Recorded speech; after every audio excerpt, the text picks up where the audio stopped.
नमस्कार दोस्तों, स्वागत है आप सभी का छाछाड़ू बीपीएससी का प्रैक्टिस सेट 3। आज के इस वीडियो में हम बनाएंगे दिसंबर में बीपीएससी का पीटी एग्जाम लिया जाएगा।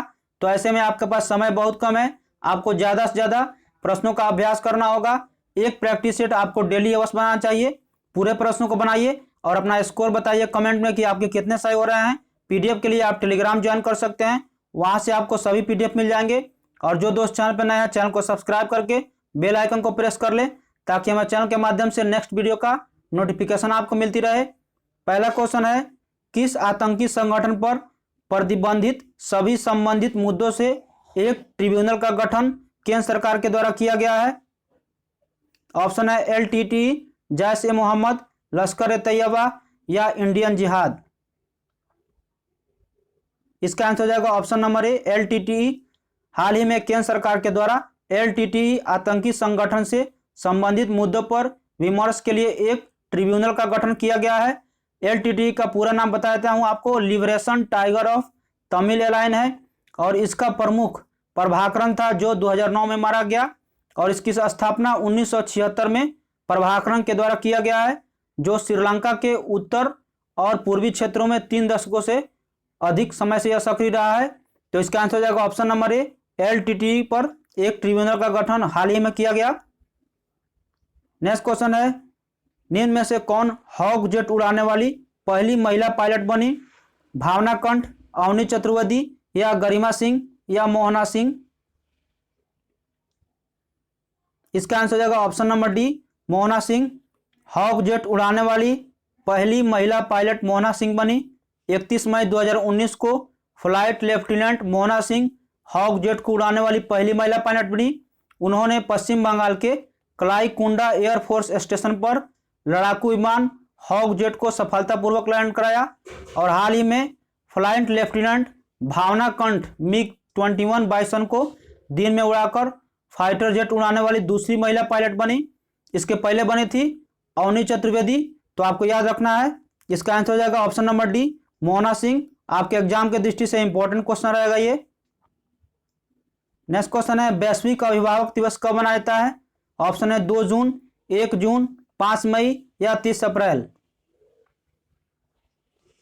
इसका आंसर हो जाएगा ऑप्शन नंबर बी, 1 जून को वैश्विक अभिभावक दिवस मनाया जाता है। यह 2012 से संयुक्त राष्ट्र महासभा ने प्रतिवर्ष 1 जून को इस दिवस मनाने की घोषणा की। और 5 मई को अंतर्राष्ट्रीय मिडवाइफ दिवस मनाया जाता है।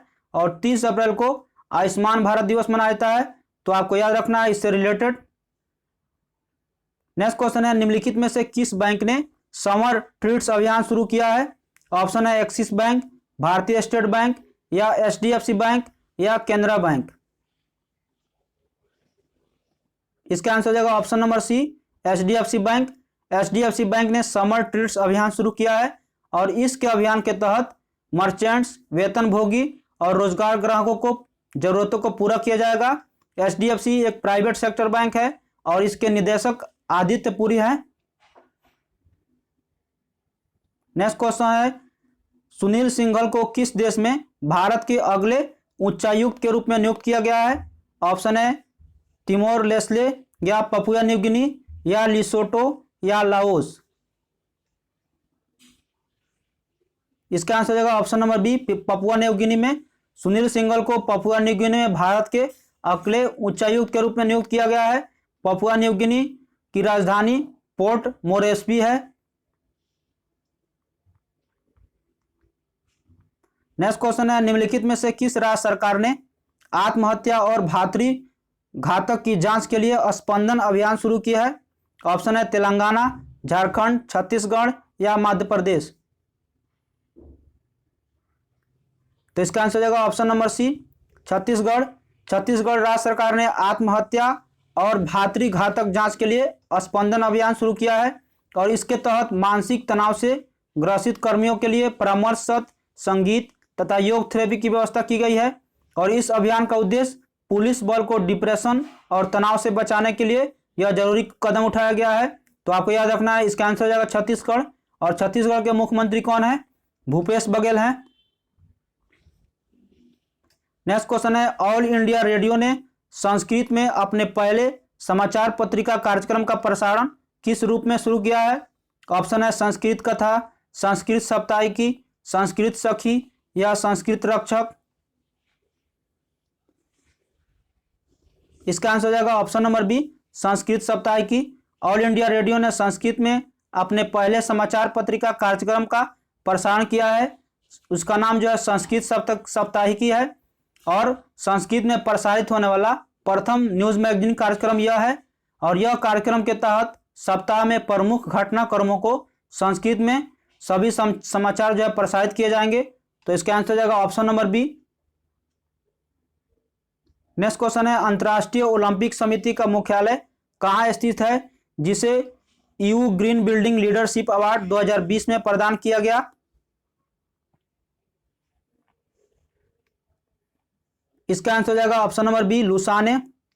अंतर्राष्ट्रीय ओलंपिक समिति का मुख्यालय स्विट्जरलैंड लुसाने में स्थित है, जिसे ईयू ग्रीन बिल्डिंग लीडरशिप 2020 प्रदान किया गया है। नेक्स्ट क्वेश्चन है, निम्नलिखित में से किसने प्रतिष्ठित दादा साहेब फाल्के पुरस्कार 2020 जीता है। आंसर हो जाएगा ऑप्शन नंबर बी, केजंगदी ठोंगदोंग। हाल ही में केजंगदी ठोंगदोंग ने प्रतिष्ठित दादा साहेब फाल्के पुरस्कार 2020 जीता है। अरुणाचल प्रदेश के फिल्म निर्माता केजंगदी ठोंगदोंग ने लघु वृत्त चित्र फिल्म ची लिपो के लिए हाल ही में दादा साहेब फाल्के पुरस्कार जीते हैं। नेक्स्ट क्वेश्चन है, किस भारतीय अंतर्राष्ट्रीय हवाई अड्डे ने भारत की पूरी तरह से पहली संपर्क रहित एयरपोर्ट कार पार्किंग की शुरुआत की है। इसका आंसर हो जाएगा option number A, GR international airport Hyderabad में। हाल ही में GMR इंटरनेशनल हैदराबाद में जो है भारत की पूरी तरह से संपर्क रहित एयरपोर्ट कार पार्किंग की शुरुआत की है। नेक्स्ट क्वेश्चन है, quest for resorting financial stability in India नामक पुस्तक को किसने लिखा है। विरल बी आचार्य या अजित पटेल या सी रंगराजन या सत्यकांत दास। इसका आंसर हो जाएगा ऑप्शन नंबर ए, विरल बी आचार्य। हाल ही में quest for resorting financial stability in India नामक पुस्तक विरल बी आचार्य ने लिखा है, और विरल बी आचार्य रिजर्व बैंक के उप गवर्नर थे, और इनके द्वारा इस पुस्तक के जरिए मोदी सरकार पर कई गंभीर भी आरोप लगाए गए हैं। तो यह पुस्तक काफी चर्चा में रहा है, तो इससे रिलेटेड आपको याद रखना है। नेक्स्ट क्वेश्चन है, गरिया उत्सव भारत के किस राज्य में मनाया जाता है। असम, सिक्किम, केरल या त्रिपुरा। इसका आंसर हो जाएगा ऑप्शन नंबर डी, गरिया उत्सव त्रिपुरा राज्य का प्रमुख त्यौहार है। यह आदिवासी का एक कार्निवल है। हिंदू कैलेंडर के अनुसार यह पर्व जो है चैत्र माह के अंतिम दिन से लेकर वैशाख महीने के 7वें दिन तक आयोजित किया जाता है। तो इसका आंसर हो जाएगा option number D. Next question है, राष्ट्रपति का नया निजी सचिव किसे नियुक्त किया गया है।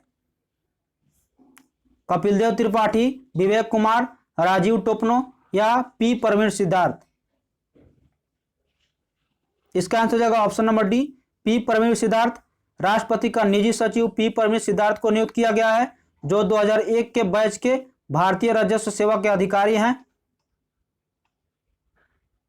नेक्स्ट क्वेश्चन है, नासा की पहली महिला अंतरिक्ष उम्मीदवार कौन थी। सुनीता विलियम्स, कल्पना चावला या जेरी कॉब या अगाथा मार्टिस। इसका आंसर हो जाएगा option number C, Jerrie Cobb. NASA की पहली महिला अंतरिक्ष यात्री उम्मीदवार जेरी कॉब थी, और अमेरिका की पहली महिला अंतरिक्ष यात्री उम्मीदवार जेरी कॉब 28 वर्ष की आयु में उनका फ्लोरिडा में निधन हो गया। तो आपको याद रखना है, उन्हें कभी अंतरिक्ष में अवसर नहीं मिला था। 1961 में जेरी कॉब को अंतरिक्ष यात्री परीक्षण के लिए शुरू किया गया था, जो पहली महिला बनी थी। और कल्पना चावला और सुनीता विलियम्स भारतीय मूल की अमेरिकी महिला नागरिक थी, जो अंतरिक्ष में यात्रा की थी। तो इसका आंसर हो जाएगा option number C, Jerrie Cobb. Next question है, 2011 के अंतिम जनगणना के अनुसार बिहार राज्य की कुल साक्षरता 61.8% है, जो भारत की कुल साक्षरता से यह कितना प्रतिशत है। 11.2% या 11.35% या 12.24% या 20.20%। इसका आंसर हो जाएगा ऑप्शन नंबर सी 12.2%। वर्ष 2011 की जनगणना के अनुसार कुल साक्षरता बिहार में 61.8% है। यह भारत की कुल साक्षरता से 12.24% कम है। आपको बता दें भारत की साक्षरता 7.04% है, जिसमें पुरुषों की साक्षरता भी पूछी जाती है। तो आपको याद रखना है 82.14% पुरुष हैं और महिला साक्षरता 65.46% है महिला। नेक्स्ट क्वेश्चन है गौतम बुद्ध को एक देवता का स्थान किस राजा के युग में प्राप्त हुआ था? ऑप्शन है हर्ष के शासनकाल में, चंद्रगुप्त मौर्य के, या अशोक के, या कनिष्क के। इसका आंसर होगा option number D Kanishka. Kanishka के युग में गौतम बुद्ध को एक देवता का स्थान प्राप्त हुआ था।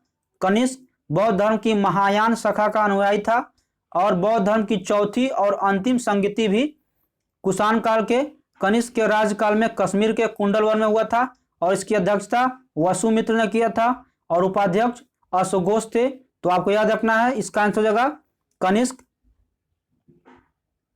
नेक्स्ट क्वेश्चन है महाबोधि मंदिर जो गया में बनाया गया है, यह किस लिए बनाया गया है? यहाँ पे गौतम बुद्ध पैदा हुए थे, या ज्ञान की प्राप्ति हुई थी, या बुद्ध की मृत्यु हुई, या गौतम बुद्ध ने अपना प्रथम प्रवचन यहीं पे दिया था? इसका आंसर हो जाएगा ऑप्शन नंबर बी ज्ञान की प्राप्ति हुई। बोध गया में महाबोधि मंदिर बनाया गया, यहाँ बुद्ध को ज्ञान की प्राप्ति हुई। गौतम बुद्ध को 35 वर्ष की आयु में बिहार के बोध गया में पीपल के वृक्ष के नीचे ज्ञान की प्राप्ति हुई और यहीं पर महाबोधि मंदिर बनवाया गया। नेक्स्ट क्वेश्चन है बिहार में भौतिक विभाजनों में निम्नलिखित में से कौन सा सम्मिलित है? पूर्वी गंगा का मैदान, या दक्षिणी गंगा का मैदान, या छोटा नागपुर पठार, या उत्तरी गंगा का मैदान? इसका आंसर हो जाएगा ऑप्शन नंबर ई उपयुक्त में से कोई नहीं या एक से अधिक। बिहार में भौतिक विभाजनों में दक्षिणी का मैदान जो है शामिल है। आपको बता दें भौतिक बनावट या संरचना के आधार पर 3 भौगोलिक प्रदेशों में बांटा गया है। उत्तर का शिवालिक पर्वतीय प्रदेश जो तराई होता है, और गंगा का मैदान, और दक्षिणी पठार। तो इसलिए इसका आंसर हो जाएगा ऑप्शन नंबर ई। यहाँ एक से अधिक हो रहा है ऑप्शन, तो आपको याद रखना है। इससे रिलेटेड जो है एक प्रश्न अवश्य पूछे जाते हैं एग्जाम में आपको। नेक्स्ट क्वेश्चन है बिहार में बांगर मिट्टी मिलती है किस क्षेत्र में?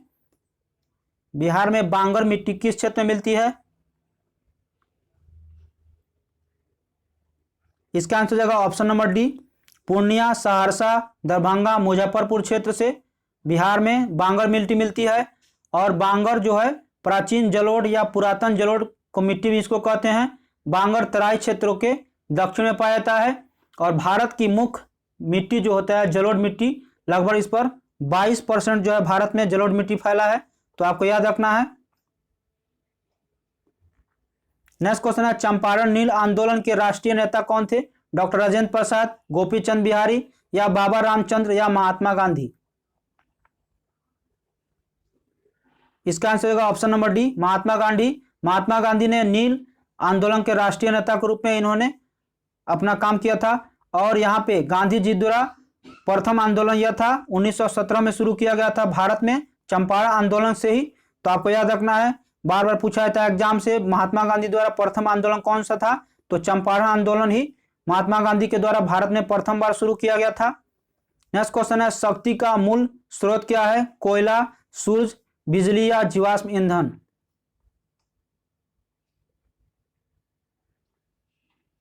इसका आंसर हो जाएगा ऑप्शन नंबर बी सूरज। शक्ति का मूल स्रोत सूरज है। सूरज की ऊर्जा का स्रोत उसके केंद्र में हाइड्रोजन और हीलियम के परमाणुओं का नाभिकीय संलयन क्रिया है और सूर्य के केंद्र से एक्स और गामा किरणें फोटॉन्स के रूप में निकलती है। तो आपको याद रखना है शक्ति का मूल स्रोत, इसका आंसर हो जाएगा option number B. Next question है बिहार का एकमात्र उत्पादक कौन सा है? लोहे का, या मैग्नीज का, या पाइराइट का, या जस्ता का? बिहार एकमात्र उत्पादक है किसका? इसका आंसर हो जाएगा ऑप्शन नंबर सी पाइराइट का। बिहार पाइराइट का एकमात्र उत्पादक है। बिहार के रोहतास जिले में पाइराइट का सर्वाधिक निक्षेप होता है और आयरन पाइराइट को मूर्खों का सोना भी कहते हैं। और इस खनिज का रंग जो होता है पीतल रंग के होता है। तो आपको याद रखना है, इसका आंसर हो जाएगा option number C pyrites. Next question है, निम्नलिखित में से शीतोष्ण कटिबंध का कौन सा क्षेत्र है? शीतोष्ण कटिबंध का क्षेत्र कौन सा होता है? इसका आंसर हो जाएगा ऑप्शन नंबर ई, इनमें से कोई नहीं या एक से अधिक। शीतोष्ण कटिबंध का क्षेत्र उत्तरी गोलार्ध में कर्क रेखा तथा आर्कटिक वृत्त के बीच का क्षेत्र को कहा जाता है, और दक्षिणी गोलार्ध में मकर रेखा तथा अंटार्कटिक वृत्त के बीच का क्षेत्र को शीतोष्ण कटिबंध क्षेत्र कहा जाता है। 0 डिग्री अक्षांश को विषुवत रेखा कहा जाता है। तो आपको याद रखना है, इसका आंसर हो जाएगा ऑप्शन नंबर ई, इनमें से कोई नहीं या एक से अधिक। नेक्स्ट क्वेश्चन है, स्वतंत्रता पश्चात अंतरिम मंत्रिमंडल के रक्षा मंत्री किसे चुना गया था? सरदार बलदेव सिंह, राजेंद्र प्रसाद, मौलाना अबुल कलाम आजाद या बाबू जगजीवन राम? इसका आंसर हो जाएगा ऑप्शन नंबर ए, सरदार बलदेव सिंह को स्वतंत्रता पश्चात जो अंतरिम मंत्रिमंडल गठन किया गया था उसमें रक्षा मंत्री चुना गया था, और अंतरिम सरकार का गठन कैबिनेट मिशन के प्रस्ताव पर सितंबर 1946 में किया गया था। अंतरिम सरकार में 9 कांग्रेस पार्टी के और 6 मुस्लिम लीग से सदस्य थे।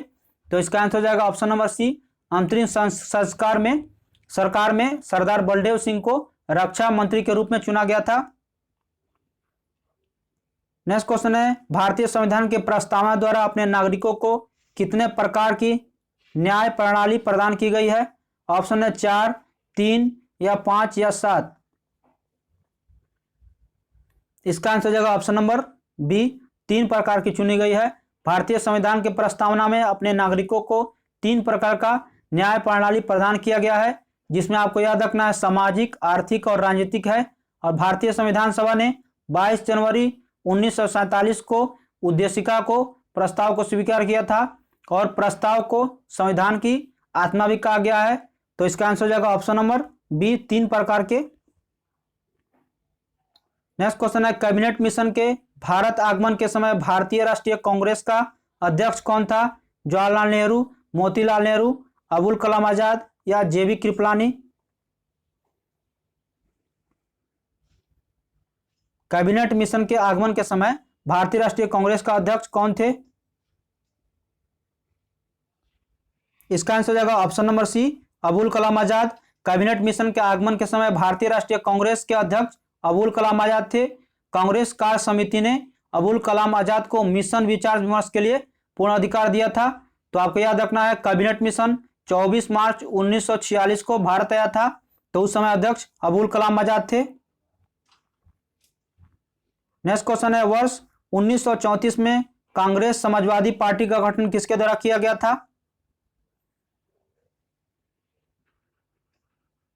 इसका आंसर होगा option number B, Jayaprakash Narayan एवं आचार्य नरेंद्र देव।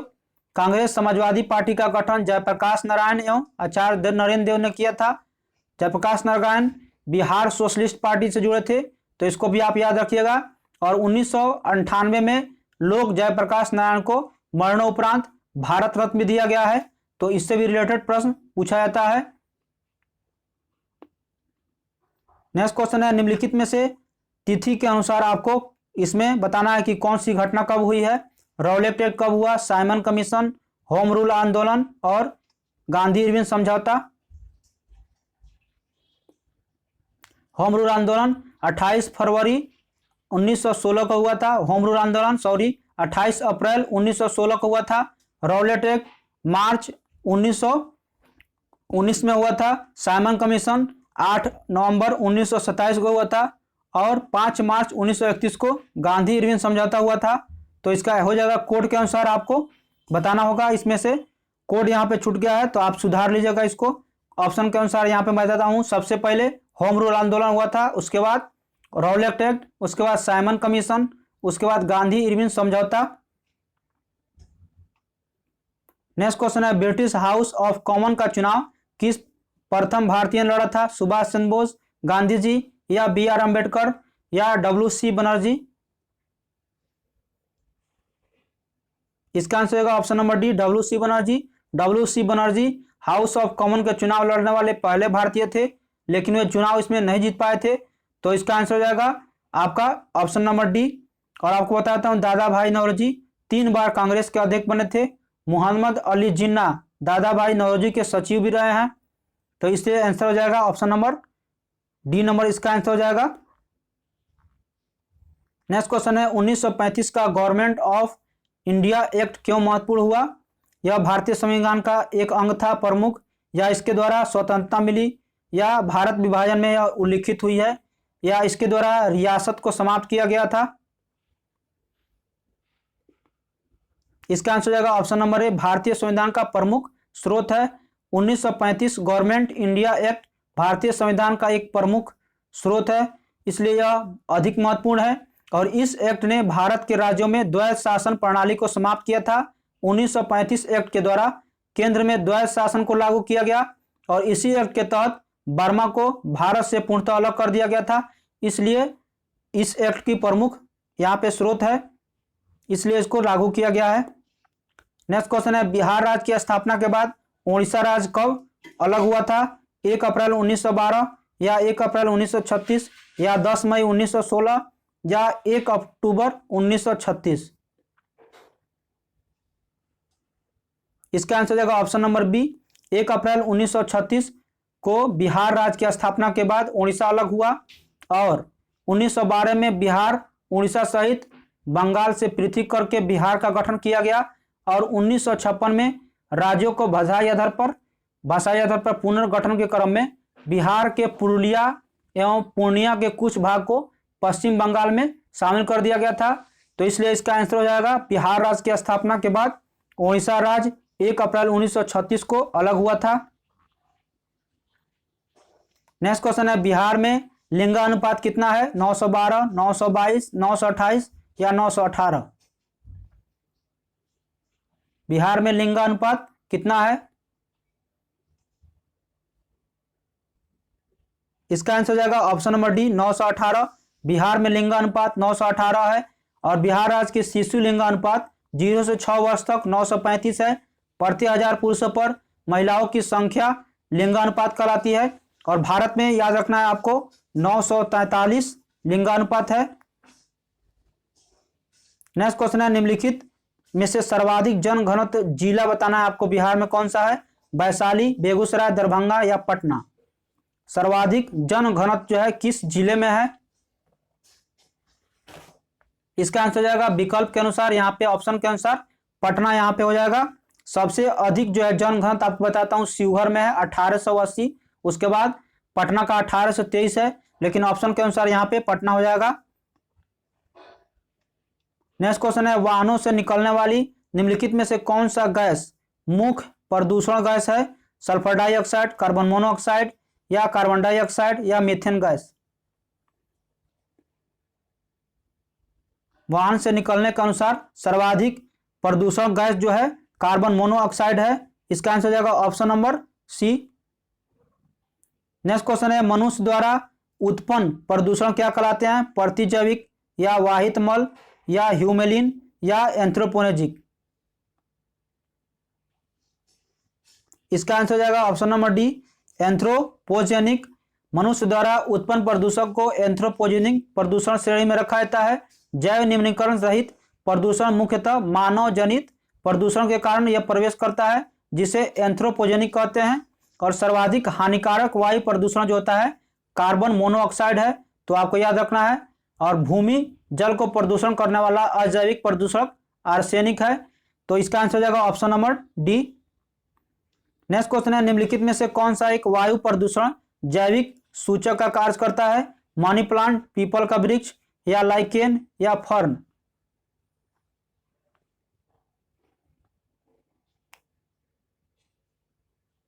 इसका आंसर होगा option number C, lichen. Lichen वायु प्रदूषण के जैविक सूचक का कार्य करता है। लाइकेन थाइलोफाइटा प्रकार का एक वनस्पति है। यह कवक और शैवाल दोनों से मिलकर बनता है। इसमें कवक तथा शैवाल के संबंध जो है परस्पर सहजीवी होता है। और लाइकेन का सर्वप्रथम प्रयोग ग्रीक दार्शनिक थियोप्रेस्टस ने किया था, तो इसलिए इस प्रश्न का आंसर हो जाएगा वायु प्रदूषण के जैविक सूचक का कार्य जो है लाइकेन करता है। नेक्स्ट क्वेश्चन है वायु की गुणवत्ता जानने के लिए निम्न में से किस गैस का प्रयोग नहीं किया जाता है? Nitrogen dioxide, carbon dioxide, lead या अमोनिया? आंसर हो जाएगा option number B, carbon dioxide.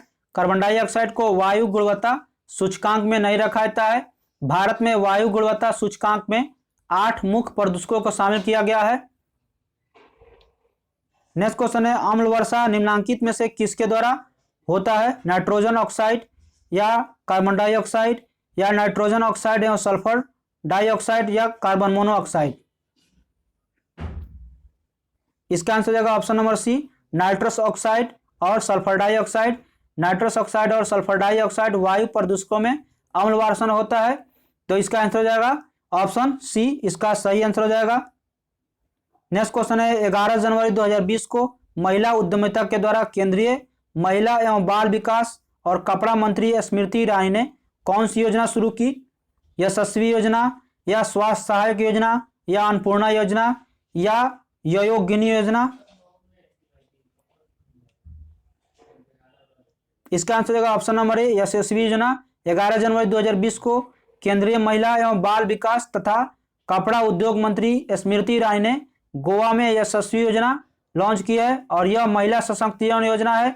इसके तहत स्वयं सहायता महिला को 5 लाख रुपए तक का ब्याज ऋण मुक्त दिया जाएगा और इस पे ब्रेस्ट कैंसर से यह जो है स्वास्थ्य सखी योजना से लॉन्च किया गया है और इसमें आंगनबाड़ी कार्यकर्ता को गोवा के महिलाओं को ब्रेस्ट कैंसर की इसमें जांच करेगी और 5 लाख रुपए तक का इसमें मुफ्त ऋण ब्याज उपलब्ध कराया जाएगा। नेक्स्ट क्वेश्चन है, रॉकेट ईंधन ध्वनि कितने डेसिबल की होती है? 150 डेसिबल या 120 डेसिबल या 100 डेसिबल या 180 डेसिबल? इसका आंसर होगा option number D, 180 decibel. Rocket engine की ध्वनि तीव्रता 180 डेसिबल की होती है। ध्वनि तीव्रता मापन करने वाली इकाई जो होता है उसे डेसिबल कहते हैं और हृदय की धड़कन की तीव्रता 10 डेसिबल होती है, यह आपसे पूछा जाता है बार बार। और सामान्य बातचीत जो होता है 50 से 60 डेसिबल होता है और सामान्य फुसफुसाहट जो होता है 15 से 20 डेसिबल तक होता है। तो इसका आंसर हो जाएगा ऑप्शन नंबर डी। मैंने इसमें टोटल 40 प्रश्नों को डिस्कशन कराया और आगे भी अगला सेट में आपको 40 प्रश्न ही डिस्कशन मिलेंगे। वीडियो अच्छा लगे तो लाइक कर दें, शेयर करें और अपना कमेंट में बताएं कि आपके स्कोर कितने सही हो रहे हैं और प्रश्नों का स्तर कैसा है। अगले सेट में आपको फिर 40 प्रश्न मैं डिस्कस कराऊंगा। और जो दोस्त चैनल पर नए हैं बेल आइकन को प्रेस करके चैनल को सब्सक्राइब कर लें और पीडीएफ के लिए आप टेलीग्राम ज्वाइन कर सकते हैं, वहां से आपको सभी पीडीएफ मिल जाएंगे। तो मिलते हैं नए अपडेट के साथ, तब तक के लिए जय हिंद, जय भारत।